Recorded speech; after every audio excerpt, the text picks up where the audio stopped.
এই বিষয়টা খুবই ডেলিকেট একটা বিষয়, সেন্সিটিভ একটা বিষয়। আমি এই সেন্সিটিভ বিষয়টা নিয়ে একটু কথা বলি। বলবেন প্লিজ। জিনিসটা হলো কি, যে একজন লোক মাথায় টুপি আছে, আলখাল্লা আছে, আবার অনেকে পাগড়ি আছে, দাড়ি আছে, আরবি বলতে পারে ভালো, উনি কথা বলতেছেন। এখন উনি একটা হুজুর। এখন এই হুজুরটা ঠিক হুজুর নাকি এই হুজুরটা সমস্যা যুক্ত হুজুর, এটা কিন্তু আমি আপনি বুঝবো না। আমি আপনি তো ওই জ্ঞান নাই আমাদের কাছে।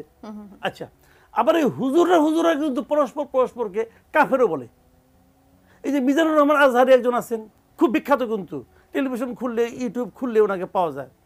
আবার আরেকজন আছেন ডক্টর এনায়েতুল্লাহ আব্বাসী, উনিও খুব বিখ্যাত লোক। আমি দুজনের বক্তব্য খুব মন দিয়ে শুনি, আমার পছন্দ হয়, দুজনে শুনি আর মুগ্ধ হয়ে যাই, কি সুন্দর বলে। কারণ আব্বাসী সাহেব বলতেছে আজহারি সাহেব নাকি কাফের, স্পষ্ট বলছে।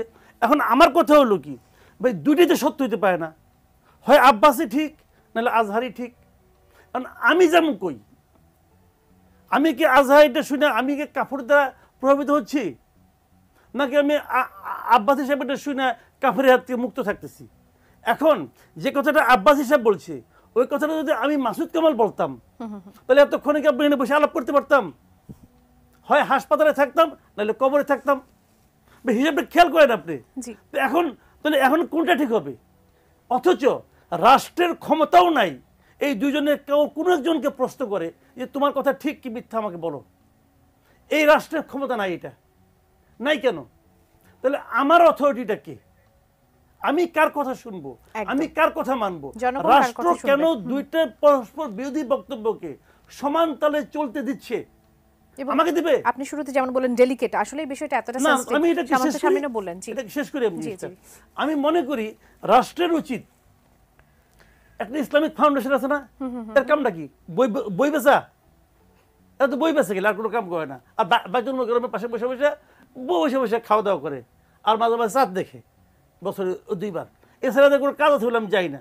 তো ইসলামিক ফাউন্ডেশন আমি মনে করি রাষ্ট্রের সবচেয়ে বড় যারা আলেম আছে তাদেরকে এখানে বসানো উচিত, এবং তারা হবে অথরিটি ইসলাম বিষয়ে, তারা হবে অথরিটি। তারা মাঝে মাঝে ডিবেট করবে। এই এনায়েতুল্লাহ আব্বাসী, মিজানুর রহমান আজহারি দুজনকে নিয়ে তারা আসবে, আইনে এখানে বসবে। প্রয়োজনে আন্তর্জাতিকভাবে স্বীকৃত যারা নাকি আলেম আছে তাদেরকে নিয়ে আসবে, এনে বলবে যে এই বিতর্কের এই হলো সমাধান। ওই সমাধানটা সবাইকে মানতে হবে। এই কারণে ইসলামিক ফাউন্ডেশনের করা উচিত, এটা রাষ্ট্রের করা উচিত না করে রাষ্ট্র পুরো জাতিকে বিভ্রান্ত করে রাখছে। আসলে নির্বাচনের সংস্কারের কথা প্রশ্ন আসছে, তখন তো এই যে গণপরিষদ নির্বাচন আদায়ের কথা যেটি বলছেন, সম্মিলিতভাবে রাজপথে নেমে হলে সেটি করবে। ডিসেম্বরের নির্বাচন আমাদের প্রধান উপদেষ্টা গার্ডিয়ানকে বলেছেন আসন্ন নির্বাচন হবে কয়েক দশকের ইতিহাসে সবচেয়ে অবাধ সৃষ্ট। এরকম পরিস্থিতিতে আপনার কাছে কি মনে হয়? শুনেন, নতুন যে পার্টি আসছে ওনারা কয়েকটা প্রস্তাব দিয়ে আসছে, মূলত 2টা বড় প্রস্তাব। যেটা একটা হলো গণপরিষদ নির্বাচন করতে হবে এবং নির্বাচন করে তারপরে সংবিধানের পরিবর্তন করতে হবে। আর দ্বিতীয়টা হলো সেকেন্ড রিপাবলিক। আমি সেকেন্ড রিপাবলিক প্রসঙ্গ যখন আসছে না, আমি গণপরিষদ নিয়ে বলি। আমি ওনাদেরকে একটা জায়গায় আমি বলবো ওনারা কাজটা ভুল করছেন, ভুলটা কোথায় সেটা আমি বলি। গণপরিষদ তারা কীভাবে চায়, সেকেন্ড রিপাবলিক বলে তারা কী মিন করে, এটা নিয়ে তাদের ব্যাপক গণসংযোগ করা উচিত ছিল।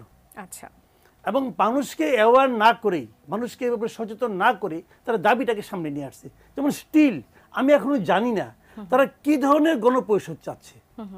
গণপরিষদ নির্বাচন কি আলাদা করে হবে? গণপরিষদ কি একই ব্যক্তি কি গণপরিষদের হবে, জাতীয় সংসদের সদস্য হবে, নাকি 2 ব্যক্তি হবে? এটা কিভাবে হবে, প্রক্রিয়াটা কি, এই বিষয়গুলো কিন্তু তার ক্লিয়ার নয়। আমাদের কোনো গণপরিষদের অভিজ্ঞতা নাই, এই দেশে কোনো গণপরিষদের অভিজ্ঞতা নাই। যে গণপরিষদটা হয়েছিল 72 সালের, সেই গণপরিষদটা তো আসলে ওটা মৌলানা ভাসানীর সঙ্গে একমত ছিল না। ওটা শেখ মুজিব গাইড করে বানাই দিচ্ছে যে প্রাদেশিক পরিষদ এবং জাতীয় পরিষদ যারা যারা নির্বাচিত হয়েছিল তোমরা সবাই গণপরিষদের মেম্বার। কোন আইনে কি সমাচার কেউ জানে না, সে করলেও হইল। তো এরকম ছিল তখন। তো আমাদের কোনো অভিজ্ঞতা নাই। আপনারা কোন ফরম্যাটে চান এটা মানুষকে ইনফর্ম করা, মানুষকে অ্যাওয়ার করা উচিত ছিল। উচিত করে মানুষকে এটা জানিয়ে তারপর দাবিটা নিয়ে আসা হচ্ছিল। আরেকটা জিনিস হলো নির্বাচনটা, আধা মিনিটে শেষ করছি। নির্বাচন যেটা হবে সেটা ডিসেম্বর হবে কিনা এখনো শিওর না। যদি এই সমস্ত দাবি নিয়ে ওনাদের আন্দোলনটা চলে তা নির্বাচন বিলম্বিত হতে পারে। আর এই সরকারের পক্ষে একটা অবাধ নিরপেক্ষ নির্বাচন করা সম্ভব বলে আমি ব্যক্তিগতভাবে মনে করি না। আসিয়া যে ঘটনাটা, অপরাধী কিন্তু ধরা পড়েছে, যে ঘটনাটা ঘটছে অপরাধী কিন্তু ধরা পড়ছে, একজনকে ধরা পড়তেছে। গুলশানে একটা বাড়িতে ডাকাতি হলো, ওটা আমি ডাকাতিই বলবো, হ্যাঁ, ওই যে উস্কানি দিয়া ঢোকা হলো, 3 জনকে কিন্তু অ্যারেস্ট করা হয়েছে।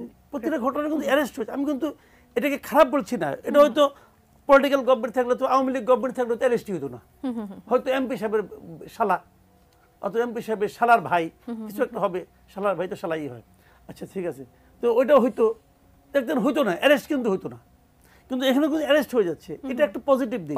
হ্যাঁ, এটাকে আমি মানে সরকারকে প্রশংসা করি।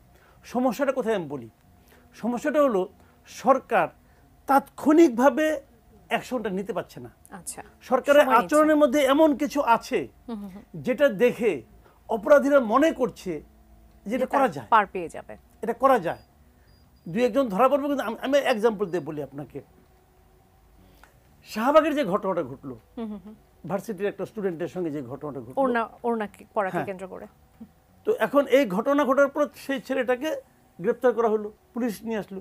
তারপরে যা ঘটলো, ওর সামনে বসে থাকা, সারা রাত বসে থাকা, স্লোগান দেওয়া এবং থানার মধ্যে ঢুকে আবার তার ভিডিও করা, ওইটা আবার সোশ্যাল মিডিয়াতে ছেড়ে দেওয়া, এই প্রত্যেকটা কাজ কিন্তু বেআইনি, প্রত্যেকটা কাজ কিন্তু বেআইনি। করলো তো, যারা করলো তাদেরকে আমরা টিভিতে দেখি নাই ছবি। আচ্ছা, এখানে আরেকটু বলি, সেটা হচ্ছে যে মেয়েটির একেবারে ব্যক্তিগত যে ইনফরমেশন গুলো সেগুলো দিয়ে দেওয়া হয়েছে। হ্যাঁ, থানা চাপে পড়ে দিল কি দিল না, তো নিরাপত্তাহীনতা দেখতে হবে। এই ঘটনা, প্রত্যেকটা ঘটনা কিন্তু বেআইনি হলো। এই বেআইনি কাজগুলোর সঙ্গে যারা জড়িত তাদের ব্যাপারে কোনো অ্যাকশন নিয়েছেন আপনি? নেন নাই তো। মেয়েটাকে বাধ্য করা হয়েছে এসে উইথড্র করার জন্য। তাহলে এই লোকগুলি কি চেনা চেহারা না? পারে না, গভর্নমেন্ট পারে না। কেন? ওই যে পাগড়ি আছে মাথার মধ্যে, দাঁড়িয়ে আছে মুখের মধ্যে, এবং তারা বলতেছে নিজেদেরকে পরিচয় দিচ্ছে তৌহিদি জনতা। এটা কি ভয় থেকে এটা গভর্নমেন্টের দুর্বলতা থেকে। আচ্ছা, সরকার এই সমস্ত ক্ষেত্রে দুর্বল, তারা বুঝতে পারছে না আমি যেটা করব করে না আবার আমি এটা সামাল দিতে কি পারবো। এই যে ভয়টা, মানে এই যে ভাই, তাকে তো বুঝতে হবে এই পুরো দেশটাই তো তোমার সঙ্গে আছে, এই কয়েকটা উচ্ছৃঙ্খল ব্যক্তি তোমাকে কিছু করতে পারবে না। কিন্তু তারা এতই ভীতু, এতই কাঁপাকাঁপি করে তাদের পা হাত পা সব, যে তারা এটা সাহস পাচ্ছে না। তো এইটাই হলো অযোগ্যতা, এইটাই হলো বৃদ্ধের নমুনা।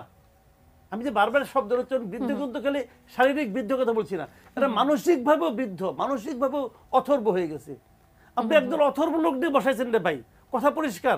এতে অনেকে মাইন্ড করতে পারেন, শুনতেও খারাপ শোনা যেতে পারে, বাট দিস ইজ রিয়েলিটি। আমরা একদল অথর্বের হাতে পড়ে গেছি।